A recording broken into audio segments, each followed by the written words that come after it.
MDS TV dalam acara Dialektika MDS.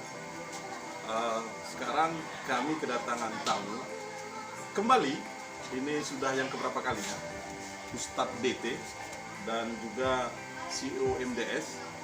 Hari ini ada beberapa persoalan Kota Palembang yang akan kita ulik, kita tanyakan ke Ustadz DT dan CEO MDS.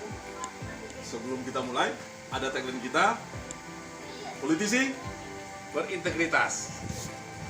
Ustadz, kita bicara kemarin tentang fenomena beberapa teman yang sudah mulai mendeklarasikan pencalonannya sebagai wali kota. Ya. Nah, ini ada beberapa teman-teman yang melihat ini sebagai sebuah hal yang biasa saja, tapi ada juga yang melihat ini sesuatu hal yang buruk. Kalau Ustadz sendiri memandang ini sebagai apa?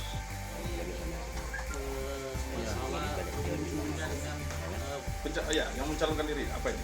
Yang sudah mulai mengkampanyekan diri lah. Ini namanya boleh dibilang artinya pestanya masih lama, tapi aksinya sudah mulai dilakukan. Ya, ini nggak apa-apa. Jadi sama halnya dengan kalau bahasa umumnya itu mencuri start, ya. Mencuri start, ya. Ya, mencuri start. Jadi sah-sah saja mereka mau berbuat, mau mengeluarkan opini apa di awal ini ya supaya mereka juga mempromosikan diri mereka. Orang yang belum kenal menjadi kenal ya dengan cara mereka. Ya. Apakah menurut Ustadz DT sendiri,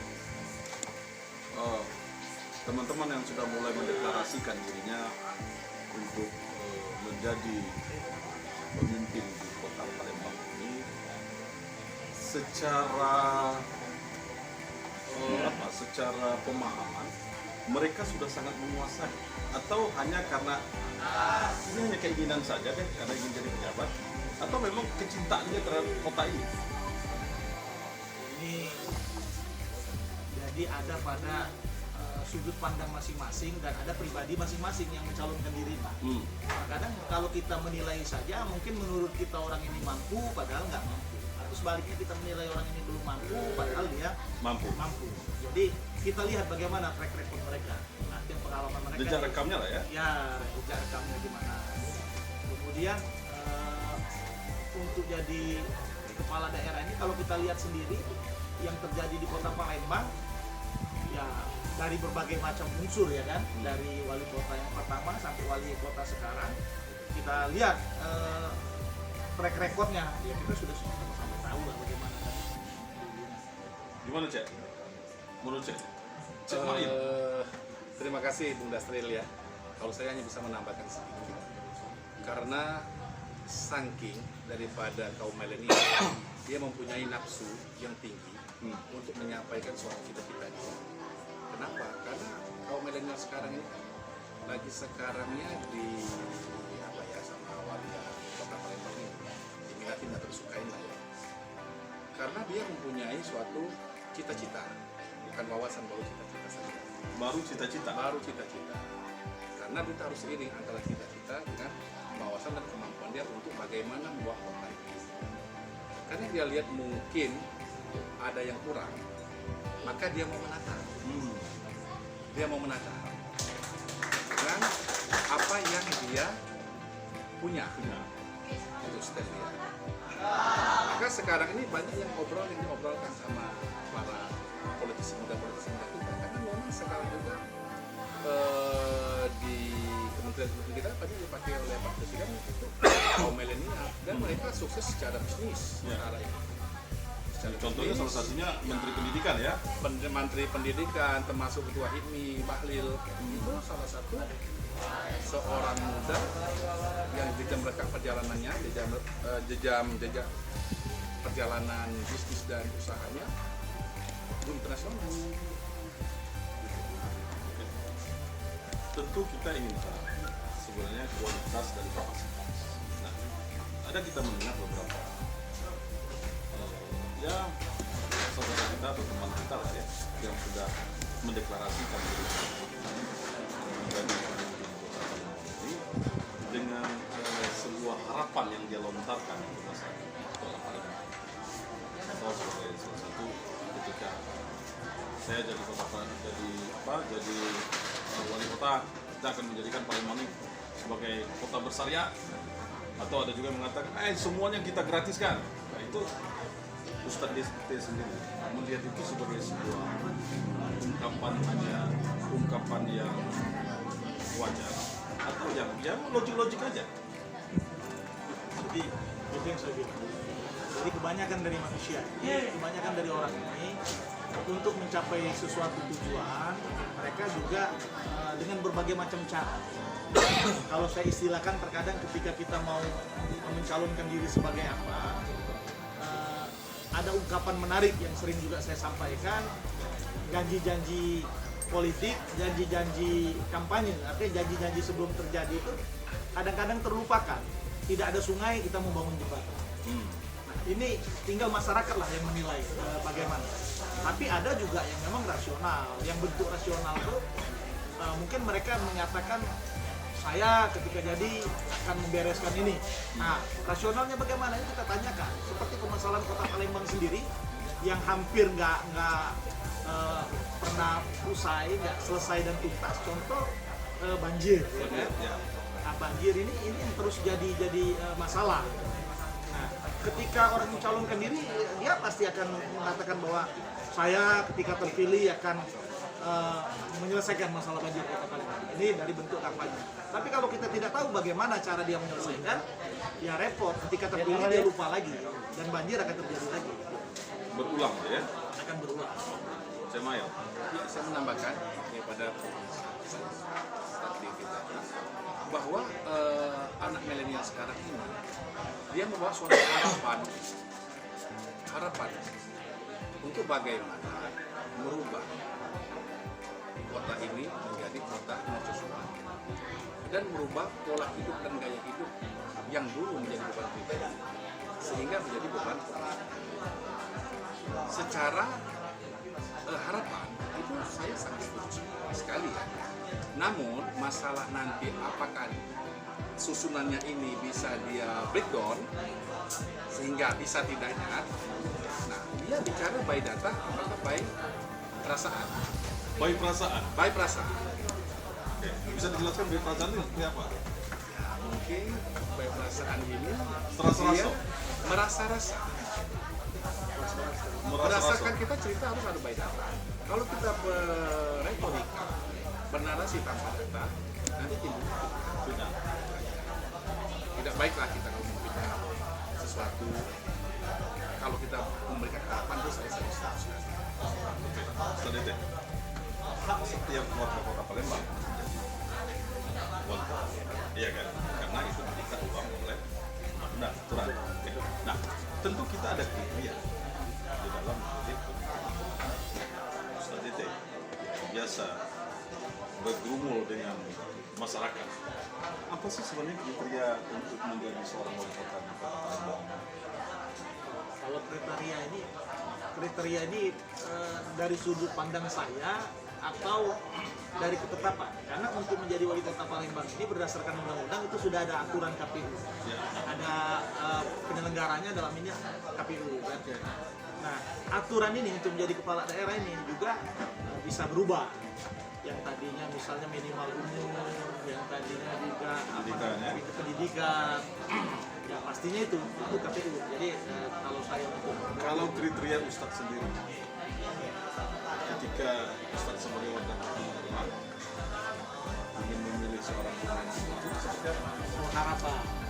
Jadi harapan lah ya. Boleh harapan atau kriteria? Oke. Kriteria yang layak lah ya, Ya. untuk menjadi kota Palembang bagi saya ini orang yang satu dia memiliki semangat untuk membangun. Semangat untuk membangun. Dan semangat kepedulian. Oke. Artinya ada kepedulian dia terhadap masyarakat, terhadap rakyat, dan semangat dia untuk membangun itu yang lebih diutamakan.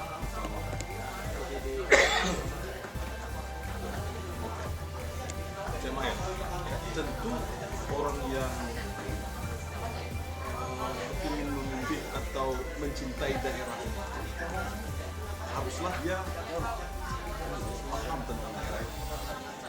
atau ada pendapat lain? Yes. Orang yang harus memimpin suatu daerah, masalah paham dan dia tidak paham, itu adalah sesuatu dia sudah tahu diri sendiri. Dia sudah harus punya suatu gambaran, pola. Program dia apa? Seandainya dia mau jadi wali kota, dan program dia itu dia harus sampaikan dulu ke publik, dipublish dulu nilai jualan dia. Maka di situ ada kejujuran dan kepantasan. Dia boleh jujur, kalau tidak pantas, maka juga boleh jujur. Dia pantas tidak jujur, masalah baru. Dia pantas tidak jujur, Iya. jadi masalah baru. Dia harus pantas. Oke, Ustaz Ete, satu pertanyaan. Saya balik lagi ke sana. Pertanyaan. Bagaimana dengan pemimpin wanita di Palembang? Ustaz Ete masih dengan sikap kemarin pribadi ya, yang menolak. Kalau saya sudah pasti sudah saya sampaikan bahwa kota Palembang ini artinya ya Palembang Darussalam yang kebanyakan kalangan ulama dan sangat mengerti sekali tentang kultur budaya dan agama di kota Palembang. Kalau saya sangat berharap yang menjadi pemimpin kota Palembang ini tentunya laki-laki, karena wanita bagi saya belum tepat untuk memimpin kota Palembang karena masih banyak laki-laki yang mampu. Karena di kota Palembang sendiri ada beberapa calon wanita potensial yang sudah dikatakan oleh masyarakat untuk maju sebagai salah satu kandidat. Apakah itu tidak mempengaruhi pemikiran Ustaz? Oh, kalau yang menggadang-gadangkan, yang mengkampanyekan itu sah-sah saja. Sah-sah. Sah-sah saja. Itu yang sering saya omongin. Kita nanti akan lihat setelah terpilih atau setelah keputusan KPU nanti, setelah pesta demokrasi ini selesai, kita akan lihat pemimpin yang terpilih ini siapa. Karena berulang saya sampaikan bahwa pemimpin yang ada ini cerminan dari warganya. Kalau warga kota Palembang ini katakanlah misalnya 90% banci yang jadi wali kota, kalau ada banci yang calonkan ya banci lah yang terpilih kan. Kalau 90% misalnya wanita di kota Palembang ini, ada wanita yang mencalonkan wali kota, ya jelas wanita yang terpilih. Jadi dari kebanyakan, jadi kita nggak usah sesalin apapun yang nanti ketetapan KPU, siapapun yang terpilih, yaitu berarti memang sudah cerminan dari warga kota Palembang. Dan insya Allah warga kota Palembang akan paham dan pintar ya dalam memilih dan sangat cermat. Semoga memilih itu dengan hati. Karena dalam menentukan pilihan itu bukan dengan ego, bukan dengan bayaran, bukan dengan berkata. Bukan oh ini karena saudara saya pilih, tidak. Tapi memilih pemimpin itu benar-benar harus dengan ilmu pengetahuan. Dengan ilmu itu kuncinya. Ya. Sama ya? Ya, sepakat ya dengan pendapat. Ini pendapat Masalah pemimpin perempuan untuk di pemerintahan kota, pemimpin untuk bangsa lah ya. Karena pemimpin ini kalau dia kita di pitch saja di kota Palembang aja. Oke.